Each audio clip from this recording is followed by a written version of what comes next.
Krishna. Omagyanatimirandasya Gyananjana Shalakaya Chakshurunmilitam Yena Tasmai Shri Gurave Namaha Sri Chaitanya Manobishtam Stapitam Yena Bhutale Swayam Rupa Kada Mayam Dadati Swapadantikam Vandeham Sri Guru Sri Yuta Padakamalam Sri Gurun Vaishnavamscha Sri Rupam Sagrajatam Sahagana Raghunatanvitam Tam Sajivam Sadvaitam Savadutam Parijana Sahitam Krishna Chaitanya Devam Sri Radha Krishna Padan Sahagana Lalita Sri Vishakangvitamscha He Krishna Karuna Sindhu Dinabandhu Jagatpate Gopesha Gopika Kanta Radha Kanta Namostute Tapta Kanchana Gaurangi Radhe Vrindavaneshwari Vrishabhanu Sute Devi Pranamami Hari Priye Vancha Kalpatarubhyascha Kripa Sindhubhya Evacha Patitanam Pavanebhyo Vaishnavebhyo Namo Namaha Jai Shri Krishna Chaitanya Prabhu Nityananda Shri Advaita Gadadara Sri Vyasadeva Gaura Bhakta Vrinda Hare Krishna Krishna Krishna Hare Hare Hare Rama Rama Rama Hare Hare Makam Karoti Vachalam Pankum Langayate Girim Yat Kripa Tamaham Vande Shri Gurun Dinatarinam Paramananda Madhavam Shri Chaitanya Ishwaram Hari Om Sat Shri Radha Gopinath Bhagwan Ki Jai Jagat Guru Srila Prabhupada Ki Jai Grantaraj Srimad Bhagavatam Ki Jai Samaved Gaur Bhakta Vrinda Ki Jai Jai Nitai Gaur Premanande Hari Hari Bo Hare Krishna. Today let us discuss about the first canto of Srimad Bhagavatam, 11th chapter, Lord Krishna's entrance into Dvaraka. So last week we saw, after having assisted the Pandavas in the battlefield of Kurukshetra and re-establishing the rule of Yudhishthir Maharaj as the king of the whole world, Lord Krishna departed Hastinapur and arrived at Dwaraka. And we saw how all the Dwarkavasis, they dropped whatever activity they were doing and immediately they rushed towards welcoming Krishna. And we saw the prayers of the different residents of Dwaraka and how Krishna reciprocated with all of them, depending on their position. We saw how Krishna, he bowed to some, greeted some, embraced some, shook hands. In this way, Krishna, as Achyuta, the ultimate reciprocator of the devotees' feelings, he interacted with his devotees that way. The next section discusses about Krishna's beauty. Now, Krishna has accepted all the respects of the different residents of Dwaraka. And now the subsequent sections are going to discuss about Krishna's beauty as well as Krishna's intimate dealings with his 16,108 queens. So this is first canto, 11th chapter of Srimad Bhagavatam. The beauty of the Supreme Lord, it's described in so many verses. In Srimad Bhagavatam, you'll come across in Chaitanya Charitamrita, there is an entire chapter called the sweetness of Lord Krishna. The instructions which Lord Chaitanya Mahaprabhu gives in so much detail, describing about the different aspects of Lord Krishna's beauty. To Sanatana Goswami, Lord Chaitanya Mahaprabhu explains that. So when Krishna, having been greeted by the residents of Dwaraka, he walks, and as he walks towards his palace, just like how the ladies in Hastinapur did by climbing up on the roof and talking about Krishna's beauty, Krishna's glorious qualities, Krishna's supreme position amongst each other, the ladies in Dwaraka also did the same. So they climbed on the roofs and they were getting an aerial view of Krishna, and Krishna walking like a lion, looking both the sides, and occasionally he would also look at the rooftop, greeting with all of them with a beautiful smile on his face. These Dwarakavasis, even though they have seen Krishna so many times, they see him in the morning, they see him in the afternoon, they see him in assembly, they see him in the evening, the garden taking a stroll, still they don't feel satiated. They don't feel that they have seen enough of beauty of Krishna. We all have that experience also when we come to take darshan of Sri Radha Gopinath. We come take darshan of the Supreme Lord. In one description that's given, it's said that every avatar of the Lord, you can understand that as the emotion. It's the personification of the Supreme Lord's certain emotion. For example, if you want to understand how the anger of the Supreme Lord would look, it will look like Lord Narasimha. So every avatar of the Lord is also said to represent different moods of the Lord. When the Supreme Lord wants to follow every rule to the dot, then that is Lord Ram, like that. Now, Prabhupada explains the different deities that we worship in so many different ISKCON temples, as well as so many ancient temples that are there. Just like how we speak about different incarnations, different avatars, similarly, Prabhupada says in one place that each of the different deities are also incarnation of the Lord. So if you look at one particular mood that is actually captured by Vigraha, you go take darshan, it's not just one mood that is there. It's a living personality, Supreme Lord in the form of a deity. There is a whole process that goes in the consecration when the Stapita happens, when the installation of a deity happens. There is a whole process wherein the Supreme Lord's presence is invoked. Then the deity is the Supreme Lord. And just like how the Supreme Lord is an ocean of emotions, the deity is also an ocean of emotions. So when we come in front of Sri Radha Gopinath, we take darshan, we can see, whatever descriptions that we see in the Shastras, like one description that's given is that navitripyanti, they don't feel satiated. They don't feel, I have seen Krishna enough. Same way, we never feel bored looking at Sri Radha Gopinath. Even as we are taking their darshan, you look at the lotus feet of Gopinath, then his beautiful feet, beautiful hips, chest, face, and then you take darshan of Srimati Radharani going all the way up. Again, you will come back to see, oh, I want to see bit more of Radha Gopinath, bit more of Gopinath, or bit more of Radharani. By the way, Jagannath, what about Baladev, then Subhadra Maharani? So that same description that's there, it's not an exaggeration. We can actually feel the same emotion. So here, this particular verse, it describes about how Dvaraka they see Krishna coming to them, giving darshan, talking to them, reciprocating with them in so many ways, every single day, multiple times on the same day, still they don't feel satiated. Nityam nirikshamananam yaddapi dvarakakasham na vitripyantihi drishaha. Even though they see him, they still na vitripyanti. They don't feel satisfied. They don't feel satiated. Rather, they don't feel, oh, I've seen Krishna enough. They never come to that feeling at all. Shriyo damangamachutam. Because why? They don't feel satiated because Krishna is the embodiment of ultimate beauty. So that's why they don't feel satiated. Arjuna also, now it's not just with the Lord's beauty. Same goes with Lord's holy name. With his prasad, we never feel satisfied. I have taken enough prasad, maybe for that time, but then give a break for 2-3 hours, we'll feel, oh, I have to eat more. Hearing about Krishna's glories, reading about Krishna's books, everything about Krishna has the same quality. There are 4 aspects of Lord Krishna's beauty that are described. How different parts of Krishna's body is the residence or the refuge, shelter of different personalities. Striyo nivaso yashyoraha panapatram mukam drisham bahavo lokapalanam sharanganam padambujam. 4 different features of the Supreme Lord is given. Striyo nivaso yashyoraha. Yashyoraha means chest. So Krishna's chest is the abode of Sri Devi. Striyo nivaso yashyoraha panapatram mukam drisham. Krishna's beautiful face is like the drinking vessels for eyes. In other words, Krishna's beautiful face is the shelter for all the eyes of all the living entities. Whatever perfection, if you think about the different types of sense gratification, for eating, you may think about all different favorite items, which you like to eat, your tongue like to taste. Likewise, for hearing, it may be some kind of sense gratification in the form of sound. Likewise, and the ultimate sound is the spiritual sound, the holy name of the Lord. Similarly, whatever desires our eyes may have ever, what is the ultimate shelter? At what point will the eyes be satisfied? When panapatram mukam drisham.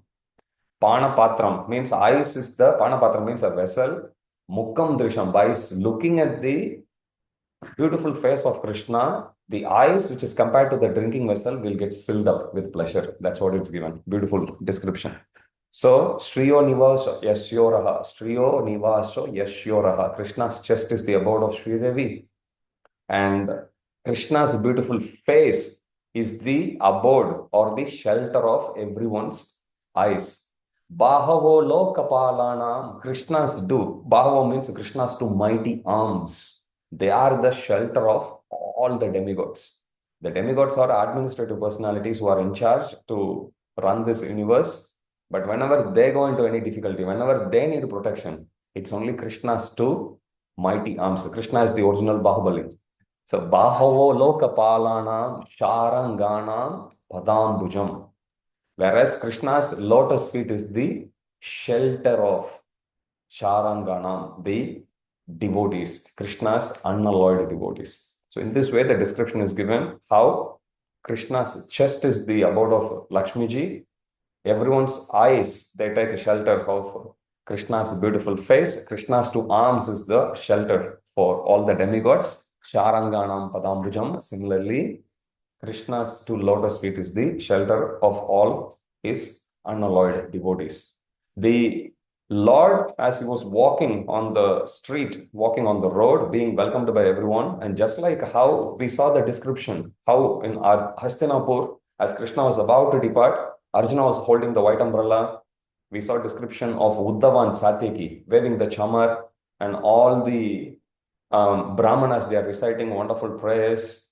Beautiful young girls, they were showering flowers at Krishna's lotus feet, and they were also doing dance performance for Krishna's pleasure. We see a similar kind of welcoming ceremony being performed here in Dvaraka as well. And the description is given so beautifully. As Krishna is walking, there was a white umbrella that was held to shelter him. Likewise, there were devotees on both the sides. They were offering chamar, Vyajanayar, in semicircle. Like when you do like this, it's like a semicircle. Flowers were thrown. Krishna was also wearing Vaijayanti garland. As he's walking, it is swaying back and forth this way. And as Krishna was walking, his yellow garments, his dhoti is like a lightning flash. So in this way, the description is given how even though if you look at the sky, you may not see rainbow, sun, moon, lightning, stars, cloud, everything at the same time. It's not possible. However, when Krishna was walking on the road of Dwaraka, when he is on his way about to enter into the palace, when everyone was welcoming him, this scene was very beautifully described here. It is said here, Sita Pata Pravajaner Paskritaha Prashuna Varsher Abhivarshitapati Pishangavasha Vanamalaya Babo Gano Yatarko Dupachapa Vaidyutahi. It is said that when Krishna was walking, they were holding a white umbrella, Sita Patra. Sita Tapatra means white umbrella. When it is actually held, this white umbrella was resembling a sun. Likewise, Vyajanayar, as Krishna was walking, somebody was holding a white umbrella at the back, that's like the sun. And two devotees at the sides, they were waving the chamar in semicircular motion. So those two, because the Vyajanayar, chamara is yak-tail and it is whitish in color, that's like the moon. So there is a sun and there is moon. Likewise, it's given Prashuna Varshair. And as Krishna was walking, the devotees on both the sides, they were showering him with flowers. And these flowers are like the stars in the sky. And as Krishna was walking, his yellow dhoti is shining like lightning. So they could see that as lightning as well. And Krishna, as he was walking, his garland was swaying back and forth. His garland has got a lot of colorful flowers, and that's like the rainbow. Just like how rainbow has got multiple colors, similarly, his flower garland is also like that. And finally, the Lord's complexion is like Gana, it's like cloud. So in this way, simultaneously, even though naturally this phenomenon is not possible, in this particular case with Krishna, anything is possible. So the description is beautifully given here, how simultaneously the white umbrella, it's like the sun, the chamar is like the moon, the flowers are like the stars, Krishna's dhoti is like the lightning. Krishna's garland is like the rainbow. And Krishna's whole complexion is like a rainy cloud, a nimbus cloud. So this is the whole scene that everyone in Dvaraka could see. And as Krishna accepted everyone's greeting and as he is entering into the palace, he is greeted by his mothers, especially Devaki. Now, Krishna was at this point of time old enough to be a grandfather. Krishna had sons. Krishna also has got grandsons at this point.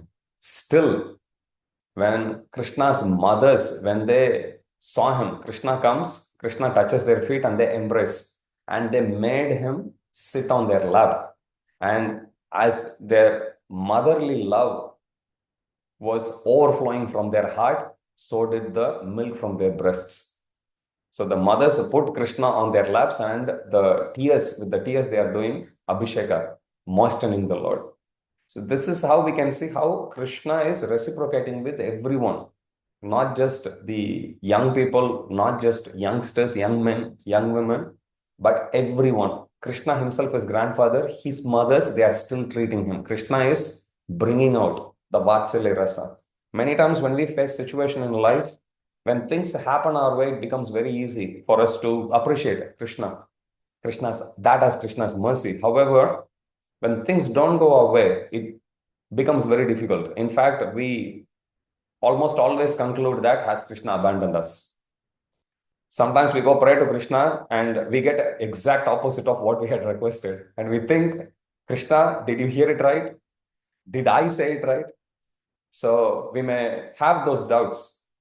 But we should understand that Krishna is the perfect reciprocator. Krishna is the ultimate enjoyer, proprietor, and friend. Bhoktaram ekatapasam sarvaloka maheshwaram shuhridam sarvabhutanam nyatva mam shantim richati. We need to always understand that fundamental peace formula, which is to understand, to accept that Krishna is the ultimate well-wisher of all of us. So whatever that is done by Krishna, it's for our benefit only. And then Krishna, after accepting the worship of Dwarkavasis, after accepting the love of his mothers, now Krishna is entering the palace. But mind you, Krishna is still surrounded by so many people. Now the queens are actually looking at Krishna. Even though they are Krishna's wives, because it's public, they can't run towards him and touch him. So they embraced Krishna in multiple ways, it's given. First of all, they are seeing Krishna after a long time, so they were feeling rejoiced at their heart. And then, even though they wanted to so badly run towards Krishna and embrace him, they were feeling a little shy because of the surrounding that was there. They have to follow the etiquette. So now they are seated far away and they are now getting up ready to welcome the Lord. But because they can't go and deal with him directly, they did it indirectly. How? Firstly, they embraced Krishna within their hearts. Secondly, visually. First, they are embracing Krishna within their hearts, with their mental eye. Second, with the physical eye, they are seeing the Lord and they are embracing. Thirdly, they are letting their sons to run towards Krishna and embrace him. Because once children is coming from the mother's body, so the child is also the representative of mother's body. So letting the child to go and embrace is almost as good as the queens embracing the Lord themselves. In this way, they embrace the Lord 3 different ways, even in public. First is within their hearts. Second is through their eyes. And third, by letting all their sons to go and embrace the Lord. So in this way, even though they restrained their feelings from being expressed in public, still they were satisfied by at least doing it indirectly. And the Lord's intimate dealings with the queens is described next. The queens, even though they are always in the presence of the Lord all the time, there are many pastimes actually that are given there in Srimad Bhagavatam about how Krishna used to sometimes tease Rukminiji in her presence. Rukminiji, she is the goddess of fortune. She is the chief among all the queens. Still, she would do every menial task herself. And she would take great pleasure. Even sometimes Krishna speaks in a provoking way. Rukminiji would not respond back. in an angry mood or something. She will always be having this mood of the most grateful servant. And Acharya's comment, as practicing sadhakas, Rukminiji represents the perfect mood. She epitomizes the mood of a practicing sadhaka. So, which means we have to accept Rukminiji as our Acharya, as how one should approach. Rukminiji is in close proximity with the Lord. She is the chief of all the 16,108 queens. Krishna himself went, being bound by the love of Rukminiji, to go and bring her on the occasion of her Swayamvara. So Rukminiji is very, very special. But despite having such an exalted position, she never lets that come between her and the mood with which she is serving the Supreme Lord. Prabhupada says, when it comes to serving the spiritual master and the deities, one should not get too close. One should, if one goes too close, then one will become complacent and do offenses. But one should maintain a safe distance, but at the same time, continue to offer, sticking to the etiquette, be it serving Supreme Lord or be it serving one's spiritual master. So here Rukminiji, she epitomizes. So all the queens, even though they are associating with the Supreme Lord every single day exclusively, still the Lord's lotus feet appears newer and newer to them. They never feel satiated. In fact, it's given which women could give up those lotus feet. Even Lakshmiji couldn't. The same argument is being put forth by the gopis themselves. Gopis, they say, when Krishna teases, you should all go home. You have your husbands, you have your family people, you have your kids, go home. Then when they sing Krishna's glories at that time, they say, why are you actually saying us? You are worried that people will call us unchaste. Then they challenge, tell us which woman in the whole world, in the entire creation, is not attracted towards you. Why are we alone being singled out as being exception like that? So here also we see the description that's given is who could give up those lotus feet. Even Lakshmiji couldn't give up. Yadya piyasau parsva gato raho gatas tatapi tasyangri yugam navam navam. Navam navam means newer and newer. Pade pade ka virame tatpada chalapi yachvir na jahati karhichit. Even Lakshmiji couldn't give up those two lotus feet. The Lord, Supreme Enjoyer, he arrived in Dvaraka after killing all the kings. But how did Krishna kill them? Krishna didn't touch any weapon. There were instances prior to Kurukshetra war where Krishna had personally killed all of them. But in Kurukshetra war, Krishna didn't personally kill. Instead, what did he do? He simply instigated hostility between enemical kings and just watched them fight and kill each other. That's what Krishna did. That's what this verse says, that even though Krishna didn't personally go and kill, he simply created hostility between them. Just like how, if you look at how bushfire starts, this bushfire example is given in many places in Srimad Bhagavatam. In this Uddhava Gita, it's given in this particular instance. The bushfire is given in a slightly different context. What is the origin of bushfire? We may say, well, it's just a friction of two bamboos. Fine. But what caused the two bamboos to rub against each other? It's the wind. So it's not really the bamboo that is causing bushfire. It is the wind that is causing bushfire. So Krishna, even though he didn't personally participate in the killing of all the enemical kings, just like how the wind facilitates the bamboos sticks to collide with each other and cause the friction, and during that friction it creates that spark which causes the whole bushfire to start. Same way, Krishna, just like the wind, he acted simply to create hostility between them, and he just sat down and observed them killing each other. This is how coolly Krishna wiped out all the burdensome kings of this whole world. If you remember from the very first chapter of 10th canto of Srimad Bhagavatam, or you read Krishna book, you will see how Mother Earth took the form of a cow going and crying to Lord Brahma, saying that she is being unnecessarily burdened by this military strength, which is actually not needed. Yes, it is needed for protection, but not so much to go conquering other people, causing a lot of anxiety for everyone, causing a lot of sins to be committed. That she can't actually hold. It is also given in Shastras that Mother Earth she can bear the burden of the entire world. However, she will find it very hard to carry the weight of someone who speaks a lie. So speaking truth is very, very important. Truth is very powerful. Truth is very transforming. Truth, even though for it may not many times give us immediate benefit, sticking to the path of truth gives one ultimate benefit. Pandavas, they epitomize that. Every single step they go through, they have to face so much injustice. Still, they didn't divert from the path of justice, not even for a moment. So the Pandavas, they are perfect examples for us to follow about how, despite all the reversals we get in life, we should still stick to the path of Dharma. So Krishna, he caused the enmity, hostility between the kings, and they killed each other. In this way, Krishna reduced the burden. Supreme Lord, when he appears in this planet, he appears not like us. We are forced to appear.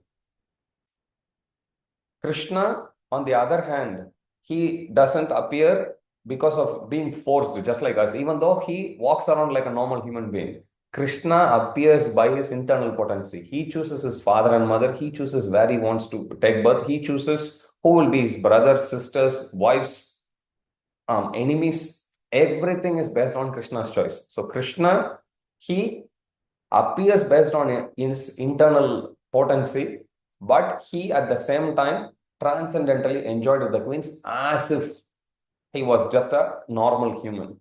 But the subsequent verses explain he is not an ordinary human. His dealings with the queens is simply his reciprocation with them. That's all. So here, the transcendental character of the Supreme Lord is highlighted. The Lord's senses could not be agitated by the feminine attributes of the queens. It's not possible. Even though these queens are so beautiful that even Cupid will have his head spinning. He will faint looking at their beauty. He will even give up holding his bow and arrow. So this is how it is actually given. Like normally, when Cupid wants to get a male and a female get attracted, he has to shoot this flower arrow, hitting the hearts. Then the boy will get attracted to a girl, girl will get attracted to a boy. But when Cupid comes to Dvaraka, he goes jobless. Why? Because even before he aims, already the queens are falling flat at Krishna's lotus feet. What is there now left to attract each other? They're already attracted. So Krishna's beauty actually makes Cupid go jobless. That's why it is said that he gave up his bow and arrow. It doesn't work because already attraction took place. And nobody can resist them. Akarshati iti Krishna. By definition, Krishna means the most attractive person. So if Krishna is the most attractive person, he's already doing the job of what Cupid is supposed to do. So whenever Cupid comes thinking, I will do my job here, he looks at everyone is like totally engrossed. He tries going to Vrindavan, he faces the same issue there. From plants, animals, birds, reptiles, everyone is getting attracted towards Krishna. He's like, what is this? Who did my job already? He drops it and he runs away. So here it's given the feminine attributes of the queens, even they cannot attract the Supreme Lord. Uddama Bhava Pishuna Malabalguhasha Vriddha Valoka Nihato Madano Piyasham Sammu Yachapam Ajahat Pramadotamasta Yasendriyam Vimadatam Kuhakair Nasheku. They cannot attract the Supreme Lord with their feminine attributes.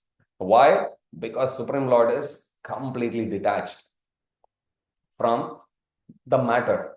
We come across a similar pastime how Cupid tries to go. Indra, when he gets little disturbed looking at the tapasya, penances of Naranarayana Rishi, so he sends all beautiful damsels, just like how he always do, to attract, and he sends the spring season, he sends the Gandharvas, everyone come and like sing, dance, everyone trying to agitate. Narayana Rishi just open their eyes and they start to manifest beautiful goddesses of fortune right from their own body, bringing out damsels who look so much more beautiful, so much so that it's given that the heavenly damsels were sent by Indra.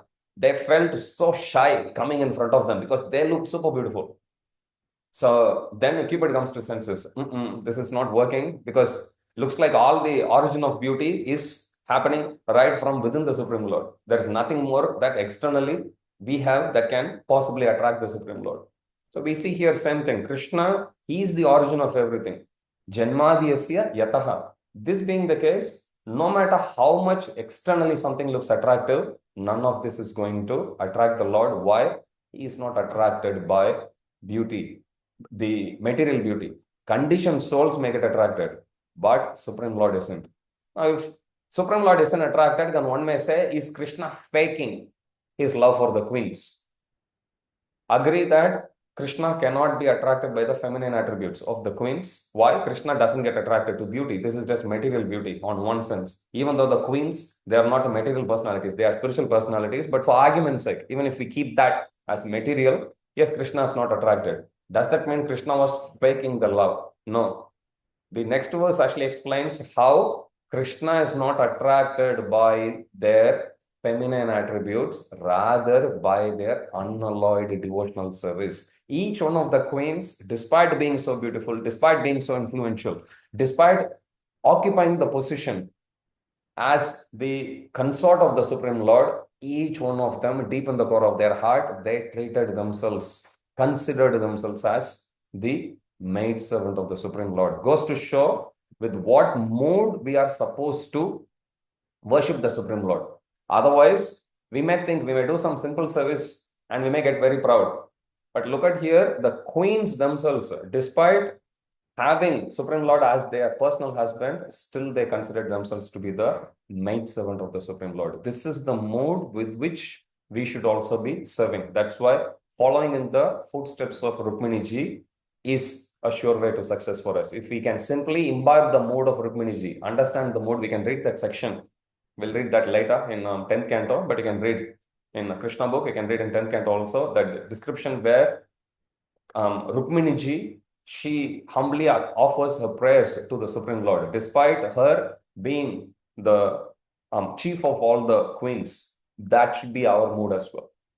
So the Lord, he is completely unaffected. Still, he is attracted to the unalloyed devotional service of the Supreme Lord. Supreme Lord is unaffected by the gunas. He is gunatita. Likewise, whoever who has taken shelter of the Supreme Lord can also go beyond the three gunas, which will naturally pull one down. Devotees are also gunatita by taking shelter of the Supreme Lord. This is one argument Shukadeva Goswami gives in 10th canto before describing Ras Leela. He says that Ras Leela is in no way a mundane affair. Because normally, if somebody sees, we see similar description in 6th canto of Srimad Bhagavatam, how Ajamila was a very good Brahmana, but one day he goes to the forest to collect wood. But in the forest, what does he see? He sees a Shudra and a low-class woman embracing each other. Now, he tried to put himself in that position of the Shudra and he wanted to enjoy. And because of that, he got agitated. And he gave up his dharma, went after that to prostitute. This is what we see. This is the effect of somebody seeing a mundane sexual affair. That the person also gets agitated, the person also wants to enjoy. Now, in comparison to this, if you read Ras Leela, Shukadeva Goswami uses this argument and he says, you look at Ras Leela, even great liberated souls like Shukadeva Goswami, of course, himself, but Shukadeva Goswami says even other liberated souls, they get attracted to that. Even Atmaramas get attracted to that. And rather than if somebody sees the affairs of a male and a female, their consciousness would go down. Here the contrast, the complete opposite effect is happening. If one can meditate on the loving affairs of Krishna and the gopis, rather than one falling down, one climbs up, one raises one's consciousness, one goes to the ultimate abode of the Supreme Lord. He says, this is the proof. Vikriditam vrajavadupir itam ta vishnuhu. Shraddhanvito anushriniyat atta varnayedyat. Shraddhanvito, with a little faith, if one hears the anuvarnana. Varnana means the description, the elaborate description of Krishna's loving affairs with the gopis. Then he says, if somebody gives Shraddhanvito anushriniyat atta varnayedyat, bhaktim, then one gets bhaktim. One gets bhakti within one's heart. Hridrogam ashu apahinoti achirenadira. He says one gets bhakti in return for what? In return for hridrogam, in return for giving up the disease of the heart, which is lust, anger, greed. This is the effect of reading, hearing, describing the glories of Krishna's dealings with his eternal consorts. So here, the divinity of the Lord, the position of the Lord is emphasized again. Just because he is dealing with the queens doesn't bring Supreme Lord to the level of a mundane human being. Instead, Krishna's supreme position is always unhindered. Krishna's supreme position is always emphasized, that Krishna is not attracted to any of the feminine attributes. Krishna is not attracted to anyone's body, but Krishna is attracted to the unalloyed loving service of his queens. And it is only due to that Krishna is reciprocating with them as a normal husband would do. एतदीशानाम ईशस्य प्रकृतिस्तोपि तद्गुणैः न युज्यते सदात्मस्तेर यथा बुद्धिस्तदाश्रया. Just like how Krishna is beyond all the qualities of material modes, similarly, tadashraya, whoever has taken his shelter, they are also beyond the three gunas. The simple and the delicate queens of the Lord, they thought Lord Krishna to be her husband, their husband, and accepting their loving devotional service, Krishna also reciprocated with them as their husband. So this is how this chapter finishes. We'll continue with the next chapter next week. Jagat Guru Srila Prabhupada ki jai. Shri Radha Gopinath Bhagwan ki jai. Grantaraj Srimad Bhagavatam ki jai. Samaved Gaur Bhaktivinoda ki jai. Jai Nitai Gaura Premanande Hari Hari Bo. All glories to the assembled devotees. Hare Krishna. All glories to the assembled devotees. Hare Krishna. All glories to the assembled devotees. Hare Krishna. All glories, all glories, all glories to Shri Shri Guru and Gauranga. All glories to Srila Prabhupada. Jagat Guru Srila Prabhupada ki jai. Hare Krishna.